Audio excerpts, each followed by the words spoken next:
திமுகவின் மீது நாஞ்சில் சம்பத் வைக்கிற குற்றச்சாட்டு 505 தேர்தல் அறிக்கை தந்தாங்க. 66 தான் நிறைவேற்றப்பட்டு, 66 அரைகுறையாக நிறைவேற்றப்பட்டிருக்கிறது. திருமாவளவன் அவர்கள் கூட விமர்சிச்சிருக்காங்க. விஜய் வந்து விஜயோட பேச்சுல வந்து ஒன்றும் இல்லை, வெறும் திமுக எதிர்ப்பு மட்டும்தான் இருக்கு, பேசுறாரு.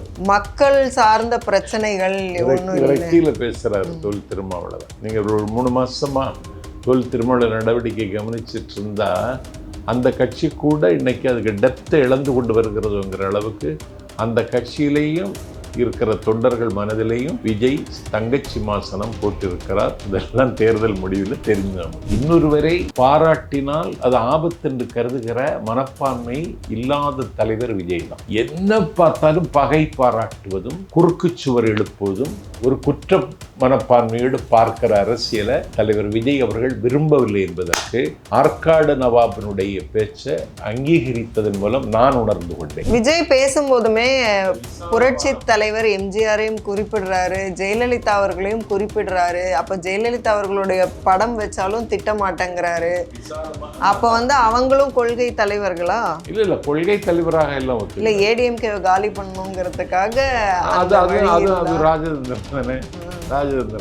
உதயநிதி பிறந்த நாள் அன்னைக்கு தான் செங்கோட்டையனை சேர்த்துக்கிறார். உதயநிதி பிறந்த நாள் உப்பு சப்பு இல்லாம போயிடுச்சு. ஒரு மீடியாவையும் அமைக்கல, பிளான் பண்ணி பண்ணப்பட்டதா அது? ஆமா ஆமா, ராஜேந்திரன், அதான் ராஜேந்திரன் சொல்றேன். ஜெயலலிதா நினைவு நாள் அன்னைக்கு நாஞ்சில் சம்பத்து சேர்த்துக்கிறாரு. அன்னைக்கு நாஞ்சில் சம்பத்து சேர்ந்தது பேசு பொருளாயிற்று. வாக்காளர்களுடைய உள்ளத்தை கொள்ளை கொள்ளக்கூடிய ஆற்றல் இல்லை, அந்த மாஸ் இருக்கு. உங்ககிட்ட காசு இருக்கு, என்கிட்ட மாசு இருக்குன்னு பாருங்களேன். அந்த மாசு இருக்கிற ஒரே லீடர் தமிழ்நாட்டு அரசியல் இன்னைக்கு தாவேகா தலைவர் விஜய். MBBS படிப்பதற்கு நமக்கு மாநில அரசு உரிமைப்படி 7.5% மாணவர்களுக்கு இடஒதுக்கீடு. கைலாசம் கமிட்டி அன்னைக்கு 10% கொடுக்க சொல்லிச்சு. எடப்பாடி என்கிற பாவி அதை 7.5 ஆக்கிட்டார். 7.5 வரைக்கும் எக்ஸ்டெண்ட் பண்ணி அந்த 7.5ங்கிறத வாங்கி கொடுத்தவரே அவர் தானே. இல்லை, இந்த 7.5 இருக்காரு எடப்பாடி, கைலாசம் கமிட்டி 10% சொல்லிச்சு, இவர் 7.5 தான் வாங்கினார். இன்க்ளூசிவ் நியூஸ் தமிழ் நேயர்களுக்கு வணக்கம். இன்றைக்கு நேர்காணலில் நம்ம கூட இணைஞ்சிருக்காங்க தாவேகாவின் பரப்புரை செயலாளர் திரு நாஞ்சில் சம்பத் அவர்கள்.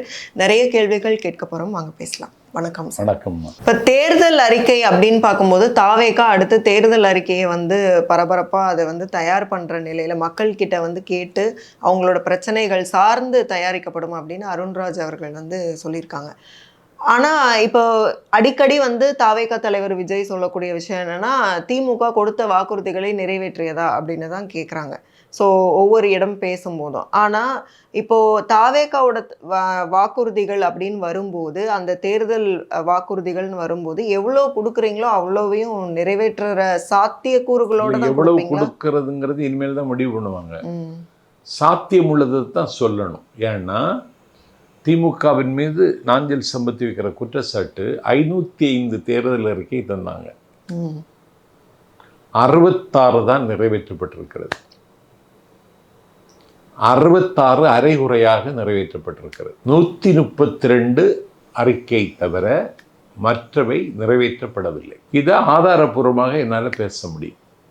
அதனால நிறைவேற்றக்கூடிய சாத்தியமுள்ள தேர்தல் அறிக்கையை மக்கள் முன் வைக்க வேண்டும். இன்னொன்னு பெருசா விஜய் அவர்கள் மேல வைக்கப்படக்கூடிய குற்றச்சாட்டை வந்து விஜய் வந்து பெருசா எந்த விஷயத்துக்குமே வந்து பேச மாட்டேங்கிறாரு.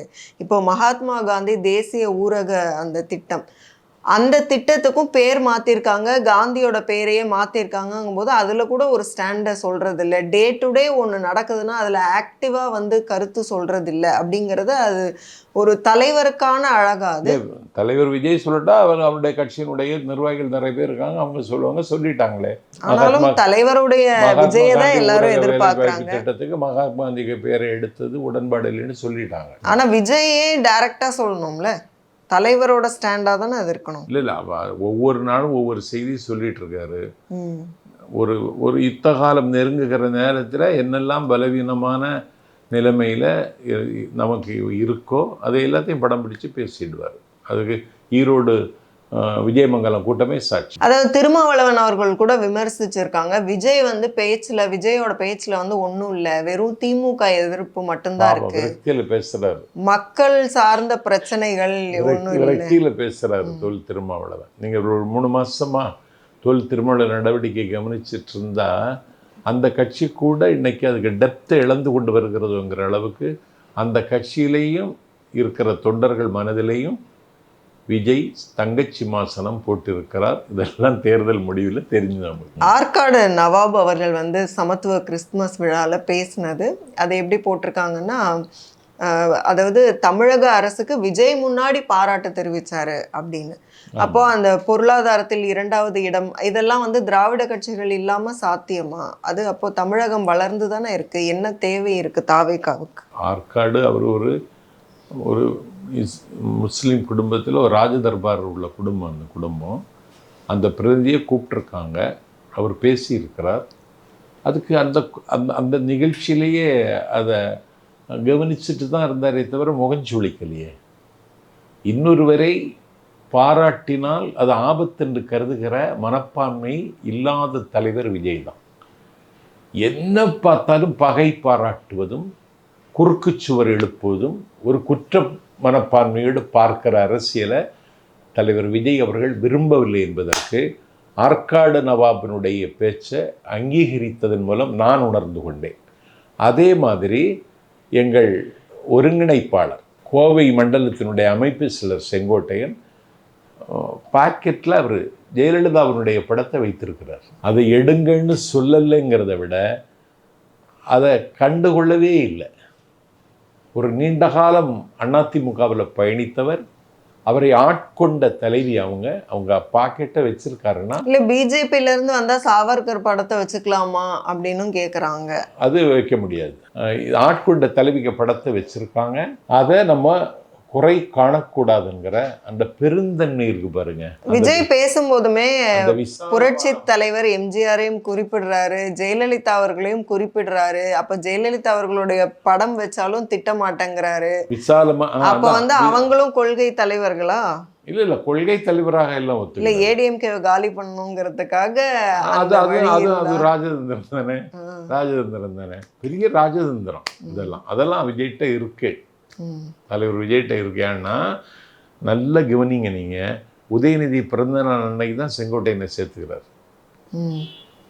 உதயநிதி பிறந்த நாள் உப்பு சப்பு இல்லாமல் போயிடுச்சு, ஒரு மீடியாவிலையும் காமிக்கலை. பிளான் பண்ணி பண்ணப்பட்டதா அது? ஆமாம், ராஜதந்திரம். அதான் ராஜதந்திரம்னு சொல்கிறேன். ஜெயலலிதா நினைவு நாள் அன்னைக்கு நாஞ்சில் சம்பத்து சேர்த்துக்கிறாரு. அன்னைக்கு நாஞ்சில் சம்பத்து சேர்ந்தது பேசு பொருளாயிற்று. வேற என்னென்ன தந்திரங்கள் விஜய் வச்சிருக்கிறாரு? அதான் பெரிய ராஜதந்திரின்னு நான் நினைக்கிறேன். ஏன்னா அவர்கிட்ட நான் இன்னும் நெருங்கி பழகலை, பேசலை. அந்த ராஜதந்திரம் அவர்கிட்ட இருக்கு, அந்த வசீகரம் இருக்கு. வாக்காளர்களுடைய உள்ளத்தை கொள்ளை கொள்ளக்கூடிய அந்த ஆற்றலில் அந்த மாஸ் இருக்கு. உங்ககிட்ட காசு இருக்கு, என்கிட்ட மாசு இருக்குன்னு பாருங்களேன். அந்த மாசு இருக்கிற ஒரே லீடர் தமிழ்நாட்டு அரசியல் இன்னைக்கு தாவேகா தலைவர் விஜய். அதே போல அவர் வந்து ஸ்பீச்ல குறிப்பிடும் போது ஒரு விஷயம் சொன்னாரு, இடைநிற்றல் வந்து அதிகமா இருக்கிறது யாருடைய ஆட்சியில, திமுகவோட ஆட்சியில தாங்கிற மாதிரி சொல்றாரு.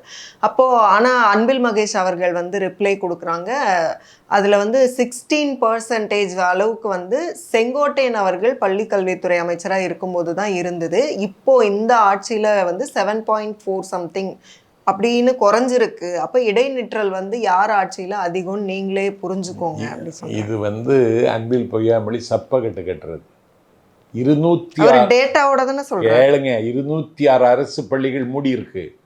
என்ன பதில் சொல்றீங்க நீங்க? 206 அரசு பள்ளிகள். அரசு பள்ளிகள்ங்கிறது கிராமத்தில் இருக்கிற ஏழை மக்களுக்கு அதுதான் அமுத சுரபி. அது இடைநிற்றல் காரணமாக மூடப்பட்டது இல்ல, அவங்க வந்து வேற தனியார் பள்ளிகளை நோக்கி போயிருக்கலாம்.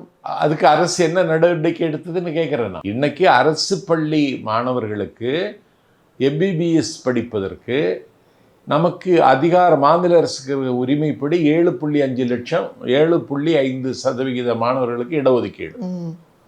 கைலாசம் கமிட்டி அன்னைக்கு 10% கொடுக்க சொல்லிச்சு. இந்த எடப்பாடிங்கிற பாவி அதை 7.5 ஆக்கிட்டார். 7.5 வரைக்கும் எக்ஸ்டெண்ட் பண்ணி அந்த 7.5ங்கிறத வாங்கி கொடுத்தவரே அவர் தானே. இல்லை இந்த 7.5 இருக்காரு எடப்பாடி, கைலாசம் கமிட்டி 10% சொல்லிச்சு, இவர் 7.5 தான் வாங்கினார். ஆனால் அந்த 7.5 கையெழுத்து போடலை கவர்னரு, கையெழுத்து போடவே அண்ணன் ஸ்டாலின் தான் அன்னைக்கு ஆர்ப்பாட்டம் நடத்தினார். இதெல்லாம் அன்பில் பொய்யாமொழி பேசக்கூடாது. பேசினா தமிழ்நாடு பள்ளிக்கல்வித்துறை எப்படி சீர்கெட்டு இருக்கிறதுன்னு நாங்களும் பேச வேண்டியது வரும் என்பதை உங்கள் மூலமாக எச்சரிக்கிறேன். மிக்க நன்றி உங்களுடைய நேரத்துக்கும் உங்களுடைய கருத்துக்களுக்கும். மீண்டும் இன்னொரு சந்தர்ப்பத்தில் பேசலாம். நன்றி சார்.